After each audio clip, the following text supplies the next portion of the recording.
Hello friends, आप सभी का स्वागत है आपके अपने YouTube channel super study tricks में। आज हम डिस्कस करने वाले हैं UP triple S C video re exam के लिए घटना चक्र बुक का प्रैक्टिस सेट नंबर 3।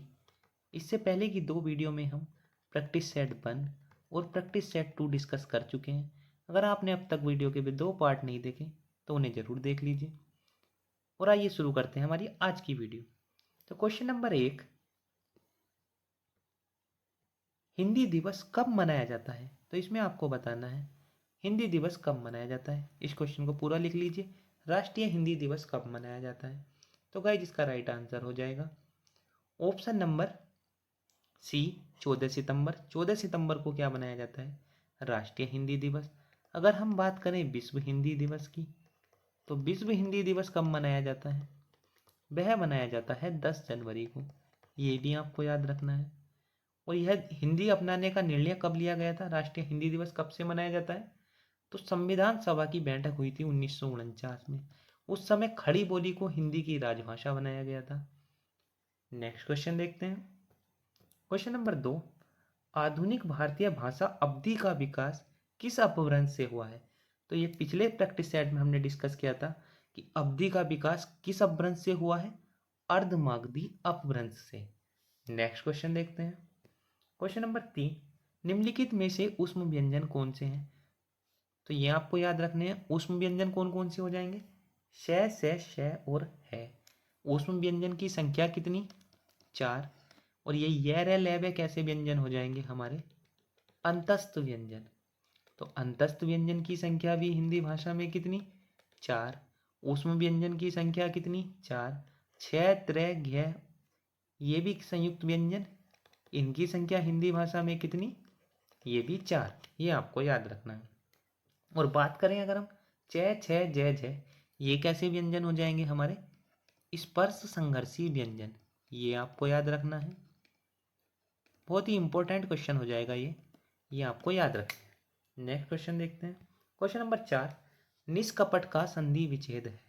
तो इसमें आपको बताना है निष्कपट का संधि विच्छेद क्या होगा। तो एक बार संधि विच्छेद करके देख लेते हैं। तो निष्कपट का संधि विच्छेद क्या होगा? नी विसर्ग धन कपट। तो गाइस इसका राइट आंसर हो जाएगा ऑप्शन नंबर सी, नी विसर्ग नी धन कपट क्या होगा? निष्कपट। और इसमें कौन सी संधि हो जाएगी? विसर्ग संधि। ये आपको याद रखना है। नेक्स्ट क्वेश्चन देखते हैं। क्वेश्चन नंबर 5, उल्लास में कौन सी संधि है? तो इसमें आपको बताना है उल्लास शब्द में कौन सी संधि है। उल्लास का एक बार संधि विच्छेद कीजिए। तो उल्लास का संधि विच्छेद क्या होगा? उत धन लास क्या होगा? उल्लास। तो जब व्यंजन वर्णों का मेल हो तब कौन सी संधि? व्यंजन संधि। तो गाइस इसका राइट आंसर हो जाएगा ऑप्शन नंबर बी, व्यंजन संधि। नेक्स्ट क्वेश्चन देखते हैं। क्वेश्चन नंबर 6, निम्नलिखित में से अशुद्ध वर्तनी वाले शब्द का चयन कीजिए। तो इसमें आपको बताना है निम्नलिखित में से कौन सा शब्द अशुद्ध है। तो गाइस ऑप्शन नंबर ए अध्ययन, एक बार अध्ययन को देख लीजिए आप। ऑप्शन नंबर बी अंतर्धान, ऑप्शन नंबर सी अंताक्षरी और ऑप्शन नंबर डी उज्ज्वल। तो गाइस इसका राइट आंसर हो जाएगा ऑप्शन नंबर सी अंताक्षरी। और अंताक्षरी शुद्ध कैसे लिखा जाता है? तो अंताक्षरी होता है अंत्याक्षरी, आधाने आदात्य याक्षरी। ये आपको याद रखना है। इस तरह से क्या लिखा जाएगा? अंताक्षरी। अध्ययन बिल्कुल सही है। बात करें उज्ज्वल की, तो उज्ज्वल किस तरह से लिखा जाता है? उज्ज्वल में दोनों आए दोनों जय कैसे होंगे? आधे जय। ये आपको याद रखना है। तो गाइस इसका राइट आंसर हो जाएगा ऑप्शन नंबर सी अंताक्षरी। नेक्स्ट क्वेश्चन देखते हैं। क्वेश्चन नंबर 7, शुद्ध वर्तनी वाले शब्द को चुनिए। तो इसमें आपको शुद्ध वर्तनी वाला शब्द बताना है। तो गाइस इसका राइट आंसर हो जाएगा ईशा, बिल्कुल गलत। वाष्प बिल्कुल गलत। पूज्य में बड़े ऊ की मात्रा, ये भी गलत। तो गाइस इसका राइट आंसर हो जाएगा नूपुर। आइए नेक्स्ट क्वेश्चन देखते हैं। क्वेश्चन नंबर 8, हर्ष विषाद विस्मय घृणा आदि, हर्ष विषाद विस्मय घृणा आदि भावों को व्यक्त करने के लिए किस विराम चिन्ह का प्रयोग किया जाता है? तो हिंदी भाषा में ऐसे शब्दों को व्यक्त करने के लिए किसका प्रयोग किया जाता है? विस्मय दिबोधक चिन्हों का। आइए नेक्स्ट क्वेश्चन देखते हैं। विस्मयदिबोधक की बात करें तो अगर किसी वाक्य में विषाद, विस्मय, घृणा या करुणा जैसे भाव व्यक्त हों तब वहां किसका प्रयोग होगा? विस्मयदिबोधक चिन्हों का। नेक्स्ट क्वेश्चन देखते हैं। क्वेश्चन नंबर 9, जिस शब्द से किसी एक व्यक्ति या वस्तु का बोध हो उसे क्या कहा जाता है? जब भी किसी शब्द से किसी व्यक्ति का बोध हो तो व्यक्तिवाचक संज्ञा, जाति का बोध हो तो जातिवाचक संज्ञा, भाव का बोध हो तो भाववाचक संज्ञा और द्रव्य का बोध हो तो द्रव्यवाचक संज्ञा। तो गाइस इसका राइट आंसर हो जाएगा ऑप्शन नंबर सी, व्यक्तिवाचक संज्ञा। बात क्वेश्चन नंबर 10, दूध में कौन सी संज्ञा है? तो इसमें आपको बताना है दूध में किस प्रकार की संज्ञा है। तो गाइस इसका राइट आंसर हो जाएगा ऑप्शन नंबर ए, द्रव्यवाचक संज्ञा। तो द्रव्यवाचक संज्ञा की क्या परिभाषा हो जाएगी? जिस संज्ञा से नापतोल वाली वस्तु का बोध हो उसे हम द्रव्यवाचक संज्ञा कहते हैं, जैसे लोहा, दूध, चांदी, सोना, पानी या तेल। नेक्स्ट क्वेश्चन देखते हैं। क्वेश्चन नंबर 11, जो शब्द विशेषण की विशेषता बताता है उसे क्या कहते हैं? जो शब्द विशेषण की भी विशेषता बताए उसे क्या बोलेंगे हम? प्रविशेषण। तो गाइस इसका राइट आंसर हो जाएगा ऑप्शन नंबर बी, प्रविशेषण।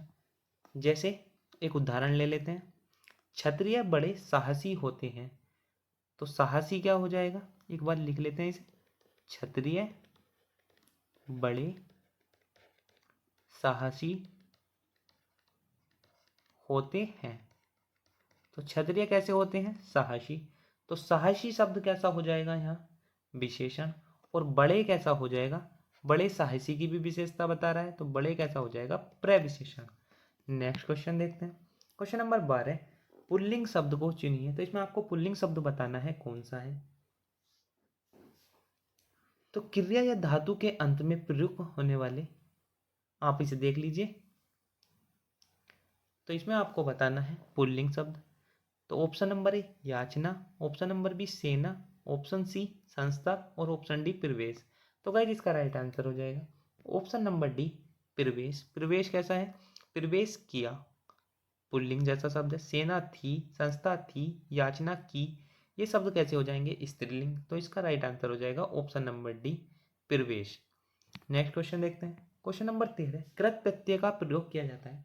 तो कृत प्रत्यय का प्रयोग कब किया जाता है? तो क्रिया या धातु के अंत में किसका प्रयोग किया जाता है? कृत प्रत्यय का। तो गाइस इसका राइट आंसर हो जाएगा ऑप्शन नंबर ए, क्रिया में। नेक्स्ट क्वेश्चन देखते हैं। क्वेश्चन नंबर 14, निम्नलिखित में से किस शब्द में स्त्री प्रत्यय इनका प्रयोग नहीं हुआ है? तो आप देख लीजिए इसमें किसमें इनका प्रत्यय नहीं हुआ है। तो बात करें अगर हम देवरानी की, पहले ही शब्द में इनकी जगह किसका हुआ है? आनी का। तो गाइस इसका राइट आंसर हो जाएगा ऑप्शन नंबर ए, देवरानी। धोबिन में इन प्रत्यय, तेलिन में इन प्रत्यय, बागिन में इन प्रत्यय। नेक्स्ट क्वेश्चन देखते हैं। क्वेश्चन नंबर 15, संप्रदान कारक का विभक्ति चिन्ह है। तो संप्रदान का विभक्ति चिन्ह क्या हो जाएगा? के लिए। संप्रदान, जब भी किसी चीज को भेंट देने की बात हो, भेंट या दान में दी गई चीज के लिए, वहां कौन सा कारक होता है? संप्रदान कारक। नेक्स्ट क्वेश्चन देखते हैं। क्वेश्चन नंबर 16, आप किस प्रकार का सर्वनाम है? तो आप किस प्रकार का सर्वनाम है ये आपको बताना है। तो गाइस इसका राइट आंसर हो जाएगा ऑप्शन नंबर ए, निजवाचक सर्वनाम। सर्वनाम के कितने भेद? 6 भेद। नेक्स्ट क्वेश्चन देखते हैं। क्वेश्चन नंबर 17, निम्नलिखित में से कौन सी प्रेरणार्थक क्रिया है? तो इसमें आपको बताना है कौन सी प्रेरणार्थक क्रिया है। तो प्रेरणार्थक क्रिया किन्हें कहते हैं?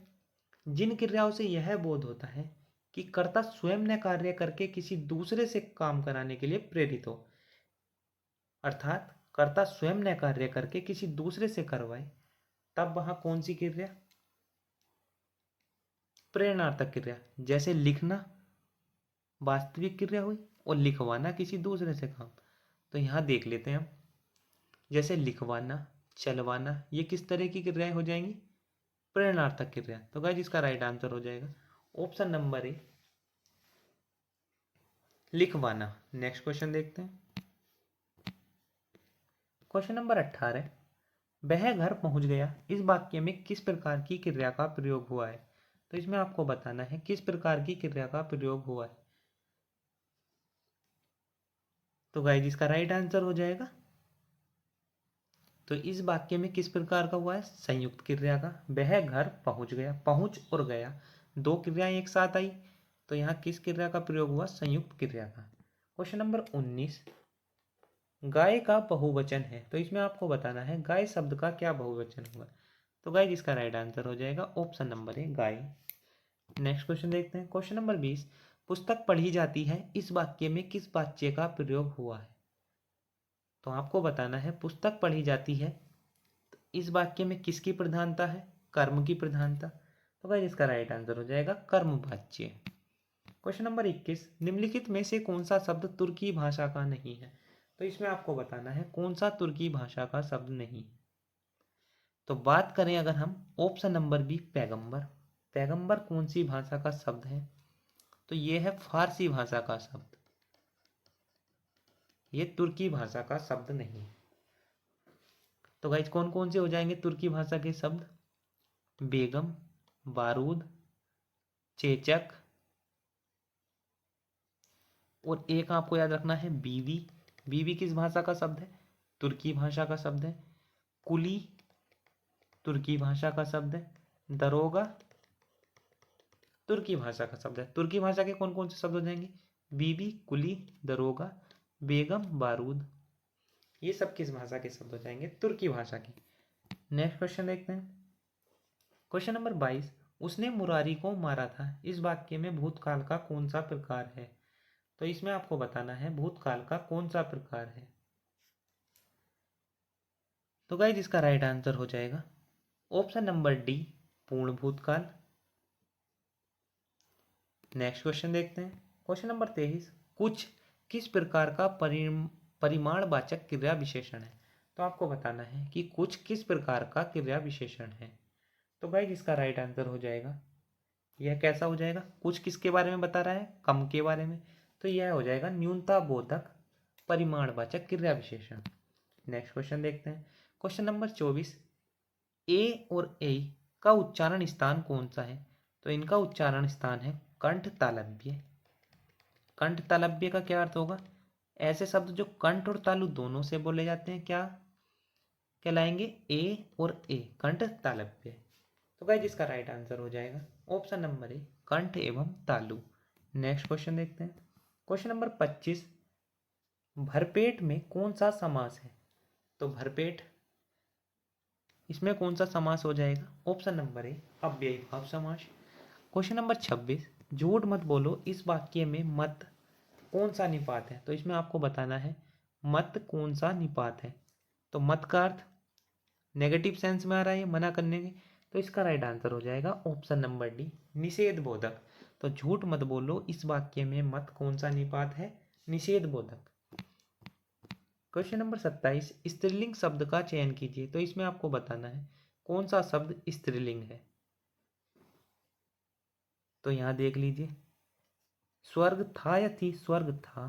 दंड था, दंड दिया या दिया गया। इस तरह से आप पता लगा सकते हैं। तो गाइस इसका राइट आंसर हो जाएगा ऑप्शन नंबर सी, जाति। जाति थी। तो इस तरह से हो जाएगा ये स्त्रीलिंग शब्द। नेक्स्ट क्वेश्चन देखते हैं। क्वेश्चन नंबर 28, निम्नलिखित में से तत्सम शब्द का चयन कीजिए। तो इसमें आपको बताना है तत्सम शब्द। तो तत्सम शब्द कौन से शब्द? ऐसे शब्द जो संस्कृत भाषा के शुद्ध शब्द हैं, वे कैसे शब्द? तत्सम शब्द। और जो तत्सम शब्द बोलते बोलते धीरे धीरे हिंदी भाषा में आ गए, उनका रूप परिवर्तित हो गया, तो वे कैसे हो गए? तद्भव। तो गाइस इसका राइट आंसर हो जाएगा ऑप्शन नंबर बी, निकृष्ट कैसा शब्द हो जाएगा? तत्सम शब्द। नेक्स्ट क्वेश्चन देखते हैं। क्वेश्चन नंबर 29, उन्मेष किस प्रकार का शब्द है? तो इसमें आपको बताना है उन्मेष किस प्रकार का शब्द है। तो उन्मेष तो हो जाएगा हमारा तद्भव, और इसकी जगह अगर होता उन्मेष, तो उन्मेष कैसा होता? तत्सम। नेक्स्ट क्वेश्चन देखते हैं। क्वेश्चन नंबर 30, निम्नलिखित में से किस शब्द में उप उपसर्ग नहीं लगा है? तो उप उपसर्ग बताना है आपको किस में नहीं लगा है। तो गाइस बात करें अगर हम उत्थान की, तो उत्थान में कौन सा उपसर्ग लगा है? उत। तो इसका राइट आंसर हो जाएगा option number C. Next question देखते हैं। क्वेश्चन नंबर 31, निम्नलिखित में से कौन सा सर्प का पर्यायवाची नहीं है? तो सर्प के पर्यायवाची की अगर हम बात करें, तो सर्प के कौन कौन से पर्यायवाची हो जाएंगे? उरग सांप का पर्यायवाची है, फणी सांप का पर्यायवाची है, पन्नग सांप का पर्यायवाची है। और कौन कौन से हो जाएंगे? अही, भुजंग और बियाल, ये सब किसके पर्यायवाची हैं? सांप के पर्यायवाची। तो गाइस इसका राइट आंसर हो जाएगा option number C. Option number C हिरण्य। हिरण्य किसका पर्यायवाची हो जाएगा? सोने का। जात रूप किसका पर्यायवाची हो जाएगा? सोने का। तो हिरण्य किसका पर्यायवाची है? सोने का। ये आपको याद रखना है। नेक्स्ट क्वेश्चन देखते हैं। क्वेश्चन नंबर 32, निम्नलिखित में से कौन सा शब्द विशेषण नहीं है? तो आपको बताना है कौन सा शब्द विशेषण नहीं है। ऑप्शन नंबर ए आश्रित, ऑप्शन नंबर बी अपराधी, ऑप्शन नंबर सी आगन्य और ऑप्शन नंबर डी अर्थ। तो ये सब शब्द विशेषताएं बता रहे हैं, लेकिन ऑप्शन नंबर डी अर्थ एक विशेषण नहीं है। नेक्स्ट क्वेश्चन देखते हैं। क्वेश्चन नंबर 33, वाचस्पति किस समास का समस्त पद है? तो इसमें आपको बताना है वाचस्पति में कौन सा समास है। तो इसमें है तत्पुरुष समास, और तत्पुरुष भी कौन सा? अलुक तत्पुरुष। ये आपको याद रखना है और इसे आप इंपॉर्टेंट मार्क करना। नेक्स्ट क्वेश्चन देखते हैं। क्वेश्चन नंबर 34, वही मनुष्य है जो मनुष्य के लिए मरे, इस पंक्ति में कौन सा अनुप्रास है? तो वही मनुष्य है जो मनुष्य के लिए मरे, इस पंक्ति में कौन सा अनुप्रास हो जाएगा? लाटानुप्रास। अब देख लेते हैं लाटानुप्रास किसे कहते हैं। तो जब एक शब्द या वाक्य खंड की आवृत्ति उसी अर्थ में हो परंतु उसका अर्थ अलग हो, तो वहां कौन सा अलंकार होता है? लाटानुप्रास। तो यहाँ आप देख सकते हैं मनुष्य शब्द 2 बार प्रयोग हुआ लेकिन अर्थ अलग अलग है। नेक्स्ट देखते हैं। क्वेश्चन नंबर 35, निम्नलिखित में से कौन सा इच्छावाचक वाक्य है? तो इसमें आपको बताना है कौन सा शब्द, कौन सा वाक्य इच्छावाचक वाक्य है। मैंने खाना खाया, option A. Option number B तुम्हारा नाम क्या है? इसमें कोई इच्छा नहीं। मैंने कहा होगा, कोई इच्छा नहीं। मैंने खाना खाया, कोई। तुम अपने कार्य में सफल रहो, तो एक इच्छा की गई है। तो गाइस इसका राइट आंसर हो जाएगा option number D. Question number 36, अशुद्ध वाक्य का चयन कीजिए, इसमें से आपको गलत वाक्य बताना है कौन सा होगा। ऑप्शन नंबर ए हम तो अवश्य जाएंगे, हम तो अवश्य जाएंगे, ये सही है। ऑप्शन नंबर बी थोड़ी देर बाद वे वापस लौट आए, थोड़ी देर बाद वे वापस लौट आए, इसमें वापस और लौट 2 शब्द हैं। तो गाइस ये गलत हो जाएगा यहाँ। तो हमारा शुद्ध वाक्य कौन सा हो जाएगा? Option number B. Next question देखते हैं। क्वेश्चन नंबर 37, कुंभिल किसका पर्यायवाची शब्द है? तो इसमें आपको बताना है कुंभिल किसका पर्यायवाची शब्द है। तो कुंभिल किसे कहते हैं? चोर को। बात करें अगर हम चोर की, तो चोर के और कौन कौन से पर्यायवाची हो जाएंगे जो आपको पता होना चाहिए? एक तो तस्कर, एक आपको पता होना चाहिए दस्यु। दस्यु किसका पर्यायवाची है? चोर का। खनक किसका पर्यायवाची है? खनक मोस्ट इंपोर्टेंट किसका पर्यायवाची हो जाएगा? चोर का। क्वेश्चन नंबर 38 देखते हैं। क्वेश्चन नंबर 38, निम्नलिखित में से कौन सा अक्षर का अनेकार्थक शब्द नहीं है? तो इसमें आपको बताना है कि अक्षर का अनेकार्थक शब्द कौन सा नहीं है। तो गाइस इसका राइट आंसर हो जाएगा, अक्षर के कौन कौन से अर्थ होते हैं? ब्रह्मा, विष्णु, महेश, धर्म, मोक्ष, ये किसके होंगे? अक्षर के। तो गाइस इसका राइट आंसर हो जाएगा ब्रह्मा अक्षर का अनेकार्थक है, धर्म अक्षर का अनेकार्थक है। बात करें मोक्ष की, मोक्ष अक्षर का अनेकार्थक है। तो गाइस इसका राइट आंसर हो जाएगा ऑप्शन नंबर डी आकाश। नेक्स्ट क्वेश्चन देखते हैं। क्वेश्चन नंबर 42, निम्नलिखित में से कौन सा शब्द सफल का विलोम नहीं हो सकता? तो सफल का विलोम असफल हो सकता, विफल हो सकता है, निष्फल हो सकता है, लेकिन कुफल नहीं हो सकता। तो गाइस इसका राइट आंसर हो जाएगा ऑप्शन नंबर सी कुफल। क्वेश्चन नंबर 43, ठेठ हिंदी का ठाठ किसकी रचना है? तो इसमें आपको बताना है ठेठ हिंदी का ठाठ किसके द्वारा लिखी गई है। तो गाइस इसका राइट आंसर हो जाएगा अयोध्या सिंह उपाध्याय हरिओत के द्वारा। नेक्स्ट क्वेश्चन देखते हैं। क्वेश्चन नंबर 44, जिसके हृदय में ममता नहीं है, वाक्यांश के लिए एक शब्द। तो गाइस इसका राइट आंसर हो जाएगा ऑप्शन नंबर बी निर्मम, अर्थात जिसके अंदर ममता न हो वह क्या हो जाएगा? निर्मम। क्वेश्चन नंबर 45, निम्नलिखित में से किसमें मुहावरा एवं उसके अर्थ का सुमेलन सही नहीं है? अर्थात कौन सा मुहावरा उसके अर्थ से सही नहीं मिलाया गया?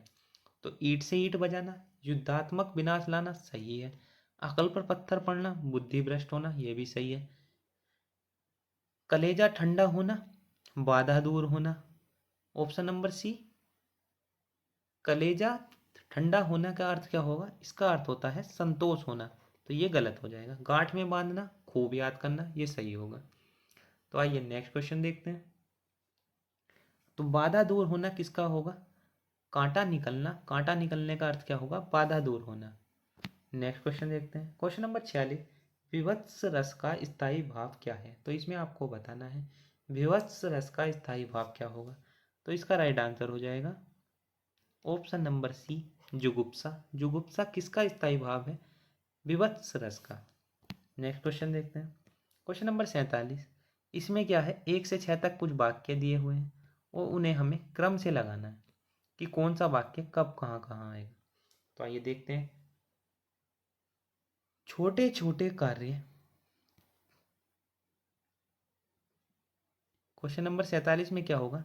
छोटे छोटे कार्य व उनके छोटे छोटे रहस्य आपको उत्कृष्ट सफलता दिला सकते हैं। आपकी, तो इस तरह से आप इसे अरेंज कर सकते हैं कि छोटे छोटे कार्य व उनके छोटे छोटे रहस्य आपको उत्कृष्ट सफलता दिला सकते हैं, आपकी लोकप्रियता को सर्वोच्च शिखर पर आरूढ़ कर सकते हैं। इस तरह से आप इन्हें अरेंज कर सकते हैं। तो इसका आंसर आप देख लीजिएगा कि कौन सा बैठेगा। नेक्स्ट क्वेश्चन देखते हैं। क्वेश्चन नंबर 48, छंद पढ़ते समय आने वाले विराम को क्या कहते हैं? तो छंद पढ़ते समय आने वाले विराम को क्या कहते हैं? विराम का अर्थ छंद पढ़ते समय थोड़ा रुकना, और इस रुकने को क्या कहा गया है? यति। तो गाइस इसका राइट आंसर हो जाएगा ऑप्शन नंबर ए, यति। क्वेश्चन नंबर 49, कबीरदास जी की भाषा कौन सी थी? तो गाइस इसमें आपको बताना है कबीरदास जी की भाषा कौन सी थी। तो गाइस इसका राइट आंसर हो जाएगा, इनकी भाषा कौन सी थी? सदुक्कड़ी, और इसे ही कहते थे पंचमेल खिचड़ी। नेक्स्ट क्वेश्चन देखते हैं। क्वेश्चन नंबर 50, अधिसूचना का अंग्रेजी अनुवाद है। तो गाइज इसका आंसर आपको कमेंट बॉक्स में देना है कि अधिसूचना का अंग्रेजी अनुवाद क्या होगा। और गाइज कैसी लगी हमारी वीडियो, हमें कमेंट बॉक्स में ज़रूर बताइएगा। और अगर वीडियो अच्छी लगी हो तो वीडियो को लाइक एवं चैनल को सब्सक्राइब करना मत भूलना। Thank you friends.